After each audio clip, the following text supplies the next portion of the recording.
welcome to Family We've Got Your Back. I'm Michelle Christensen. I'm a family scientist. And I'm Trent Christensen, a husband and father. And a grad student. That's right. So Trent came across some awesome things in his studies that this past month.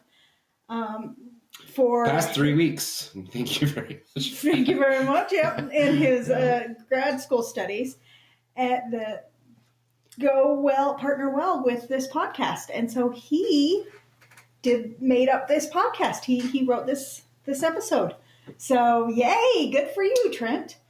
Yeah. And so congratulations, though, because tomorrow is his first assessment. His final. My final. Meaning he burned through that course and is doing really well. So with the online school that he's doing, he does one class at a time. Yeah. It's not like 5 classes a semester or whatever. It's one class, and you finish that and you move on to the next one, right? Mm-hmm. Well, it's been 3 weeks and he's almost done. Yeah. It's supposed to take a person a month. But I've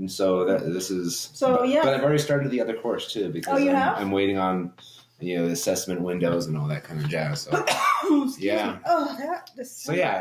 I'm pretty pleased as well. I'm proud of you. Good job. Yeah, and weeks add up is all the courses you have to take, so you can be done sooner. So we're kind of excited. Yep.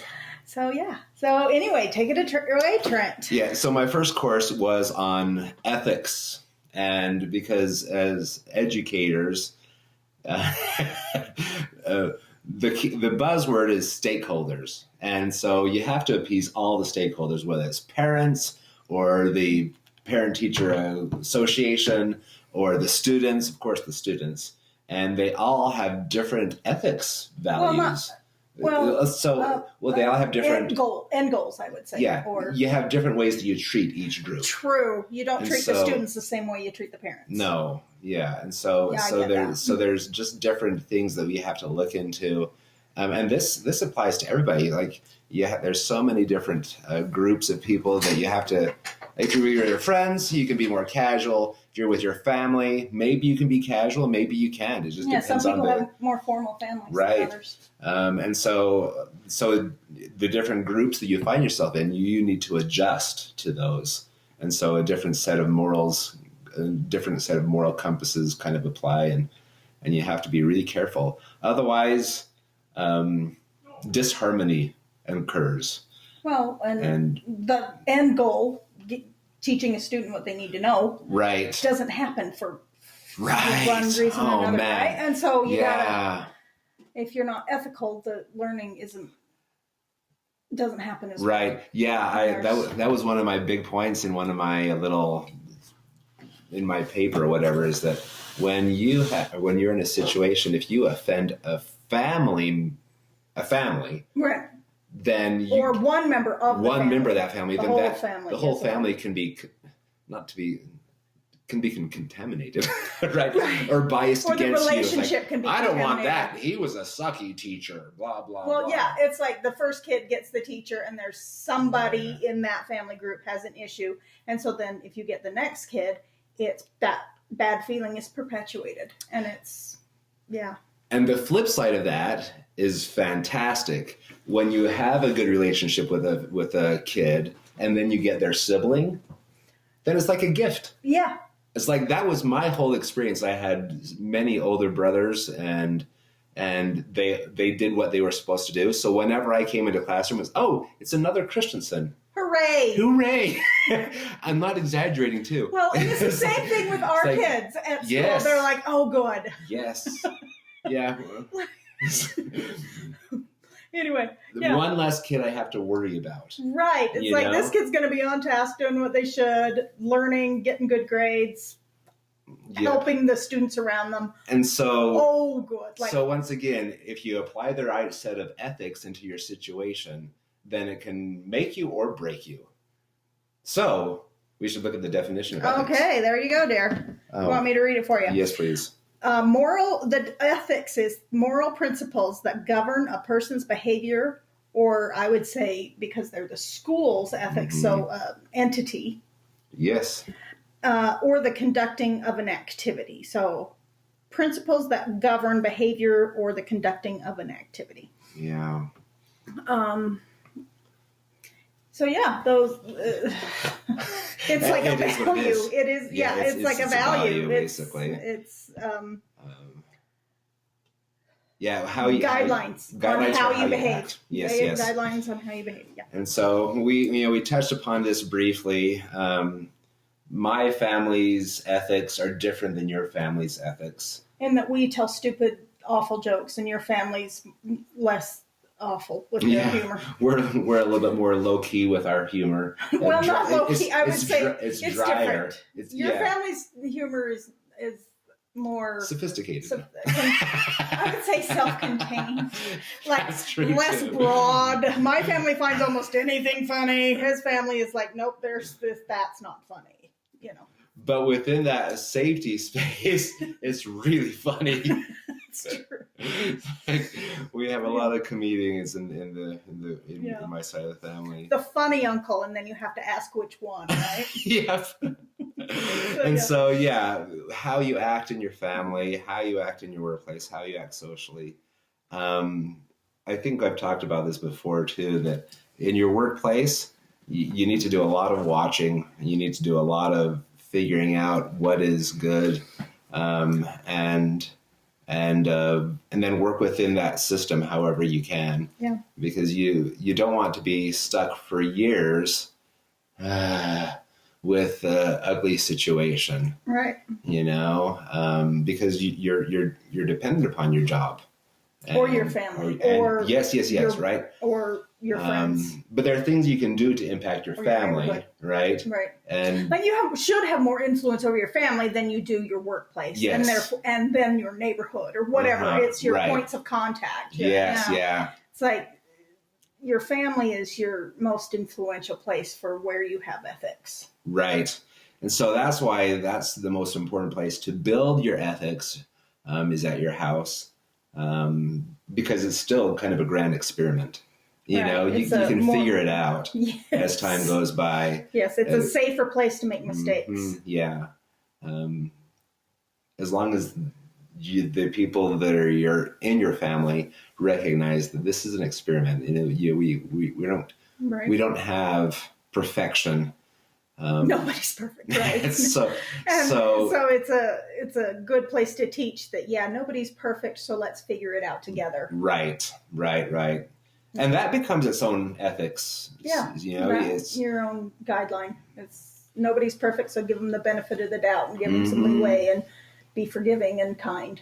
Yeah, but then like if you're with your friend group and you already know how each person is acting, you can stretch those limits and be, I mean, not in a negative way. Yeah, I'm needing that explained. Not in a negative way, but if you're already comfortable, if you're in a comfortable space, then you can be a little bit more looser with your interactions. I see what you're saying. Like, for example, teasing.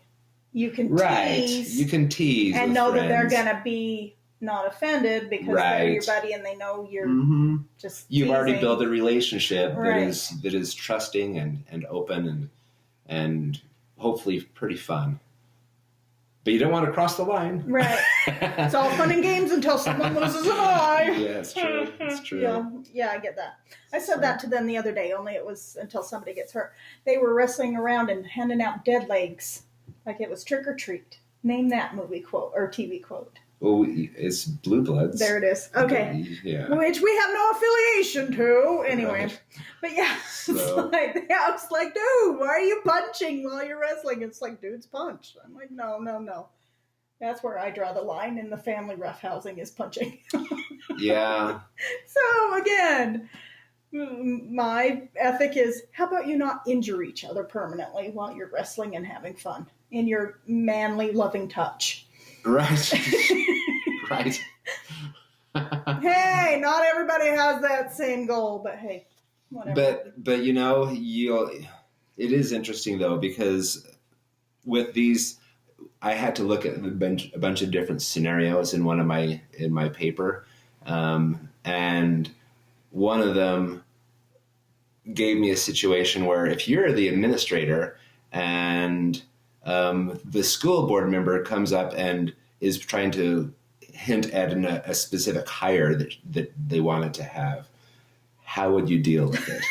It's like the school And board so member I'm is like- like trying to do some nepotism here, and you're like, Yeah, it's like, how would you do this? And so thanks for letting me know, Will. yeah, so I had to be Give them a look. careful because as a school board member, they have some element of power, you know, or at least they think they do, Well, it's more of a, you know. how do I work with my coworkers / How can I tactfully deal with this situation so that the person that might be qualified for the job, all of a sudden I have some bias against this person. well, not against, but just, Well, kinda. well, you and know? that they need Auntie or whoever to give them a job. Right. This person has put me in a difficult situation. Therefore, I have some bias against the person that she's trying to push upon me. Right. It's like, You I know? need to look even closer at this person to see if Right. they're actually qualified. And if they're actually qualified, yes, but then how do you talk to the other person? Yes. Right? The person that's recommending. So I wouldn't say look at it negatively. I would say look at it as, someone who understands what it takes to be an educator is recommending someone that they value. I will look into it. Right. And that's kind of how I had to pitch it, is that, you know, thankfully it's not just me making the decision. We're gonna Right. we're gonna There will review be a as a hiring team. And we're going to look at all the individuals. And if your niece works great, then we'll look forward to working with her, you know? If she's the best applicant, then great. If she's not, then it's the best applicant, because we want teachers to be a meritocracy. So, so anyway. The whole point of this, of course, is that we have to go into all of our situations in life thinking about who we're impacting and what's the best way for each group. Because that one situation was impacting the teachers that would be paired with this person. Right. And then consequently the students, as well as my relationship with the school board. Mm-hmm. And all of this for one call. One applicant, one call, one hire. And that's complicated. Yes, it is. And all of our relationships can be just as complicated in that fashion. Well, yeah. And I mean, think about it as a letter of recommendation. Mm-hmm. You know what I mean? It's like, they're just, so if that school board member is just trying to be recommending. Right. You know, Could be. They're allowed to recommend people for jobs. They are. Because anybody can write a letter of recommendation, right? So anyway, so it's a tricky situation in that you just would like to be as honest as possible. Because a lot of times people can think ethics is just honesty. Right. And yes, honesty is part of it, but it's more just like the guiding principles of your decision-making process. Right. And so honesty for us is a big one. And it should be in education. It is. It is integrity and honesty. It should be. We live in such a lawsuit plagued world that if you're not being honest, then you're going to get found out, and there you go. There goes your job. Exactly. So you got to be really, really careful to make sure that you are ethical in your decision making.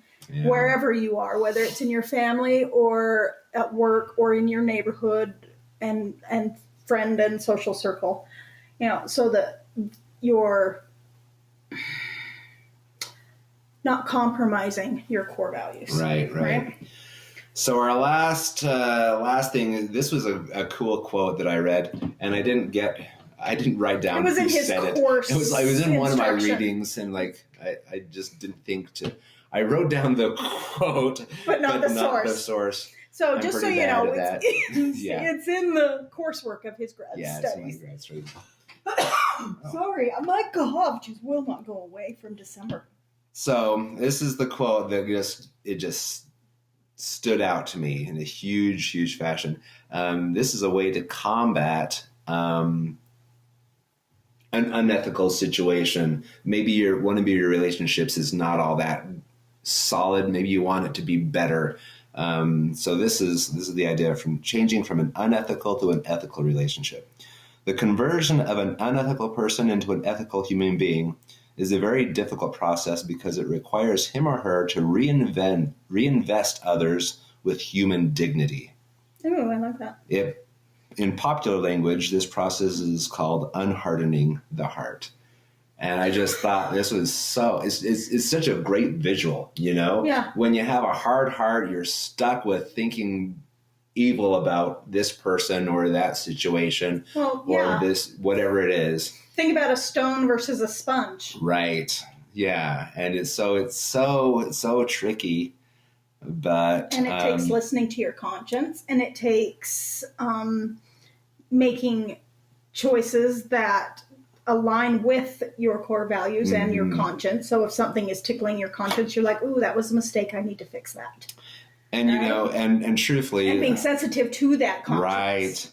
That heart, that's having a soft heart. Yeah. And it's the idea, this idea is pretty critical for me as an individual because I work with middle schoolers all day. Hopefully their hearts aren't so hard that there's no receptive. Well, it would be very easy. It would be very, very easy for me to write some of them off. Yeah.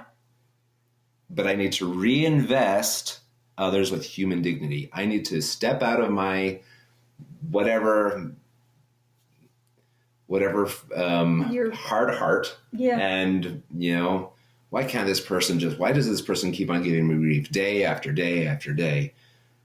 I can't hold on to that. Otherwise, I would become a very angry, vindictive teacher. Yeah. And I wouldn't succeed. You wouldn't survive. I wouldn't survive in that. It's like, I can't. So I have to think upon those situations, even with my most difficult students, I remember that one time that they gave me something. And my job is to try to maximize that. Giving you something, you know, as in like opening to you. Or receiving some instruction. Yeah, receiving some instruction. That person did work that one day. Maybe today will be that day. And I'm reinvesting. Well, and it's like you compliment that kid. Hey, good work today. Yes. Let's see that same ethic tomorrow. Yeah, please. Let's see that please. Same effort. Yeah. Sorry, effort tomorrow. Yeah, right. And so we have to invest people with that dignity if we want to, you know, not have that hard heart and keep ourselves happy and safe. Oh. So yeah. Because I almost fell into the trap again today. Oh, you did? Yeah. Oops. Yeah. It's Friday. It's Friday. It's a long week. Yeah. And we didn't even have school on Monday, did we? I have no idea. No, because it's been such a long week. So I didn't have school on Monday because it was Civil Rights, Martin Luther King Day. Oh, okay. That was this week, and I didn't know a holiday. Oh, and that's appropriate for this lesson too. Yeah. Anyway. So, yeah. Well done, dear. Good job. High five on your first one. Yeah. I'm sure it will be my last. So what's our assignment for this week? Assignment today. I didn't even think about that. Oh, sorry. Yeah, I was waiting for the next slide here. No. I would say think onto some of your relationships. Think about whether you truly feel that you are in the right mind with your relationships, and analyze how you can make it better. Yeah, the way you treat people is in line with your ethics. Beliefs and ethics. Yeah, that's a good one. Good job here. Alrighty. Anyway. All right. We'll see you next week. Have a good great week. Bye-bye. Bye.